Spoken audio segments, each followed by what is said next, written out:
యూనివర్స్‌లో ఎప్పుడూ కూడా ఒక వ్యక్తి యొక్క ఫ్రీ విల్‌కి విరుద్ధంగా మనం ప్రవర్తించకూడదు. సో, ఇలాంటి లాస్ కొన్ని కొన్ని అంటే ఉదాహరణకి మీరున్నారు. మీరేదో సంథింగు మీకు నచ్చిన పని, మీరు మంచి జాబ్ మీరు చేయాలనుకుంటున్నారు అనుకోండి. నేను బలవంతంగా వచ్చేసి మీరు ఈ జాబ్ ఎందుకు చేస్తా ఇలా చేయండి అని చెప్పేసని మిమ్మల్ని మార్చాలని ప్రయత్నించడం గానీ, మీ అభిప్రాయాలు మార్చాలని ప్రయత్నించడం గానీ, చాలామంది ఈ మధ్య చాలా స్వేచ్ఛగా వెళ్ళిపోయేసి నువ్వు ఆ ఫిలాసఫీ ఎందుకు ఫాలో అవుతావు? లేకపోతే ఆ సిద్ధాంతాలు ఎందుకు ఫాలో అవుతావు?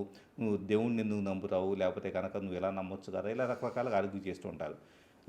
లేదా కొంతమంది ఏం చేస్తారు, మీరు దేవుడిని ఎందుకు నమ్మరో దేవుడిని నమ్మండని చేస్తూ ఉంటారు. ఒక వ్యక్తి యొక్క నమ్మకం అనేది అతని యొక్క సోల్ జర్నీ. సో, నమ్మకం కానీ నమ్మకం లేకపోవడం కానీ. సో, ఆ సోల్ జర్నీ అనేది యూనివర్స్‌లో ఈ వ్యక్తికి ఇవ్వబడిన ఒక ఇండివిడ్యువల్ కాన్షియస్‌నెస్. దానిని మనం వెళ్ళి ఇన్‌ఫ్లుయెన్స్ చేయాలనుకోవడం అనేది విశ్వ నియమానికి విరుద్ధం. ఆటోమేటిక్‌గా నేను ఎవరినన్నా ఇన్‌ఫ్లుయెన్స్ చేయాలి, బలవంతంగా వాళ్ళని మార్చాలని ప్రయత్నిస్తే, మనం ఎవరన్నా ప్రయత్నిస్తే విశ్వానికి అగైనెస్ట్‌గా వెళ్ళనట్టు లెక్క. ఆటోమేటిక్‌గా దాని కన్సిక్వెన్సెస్ అనుభవించాల్సి వస్తుంది.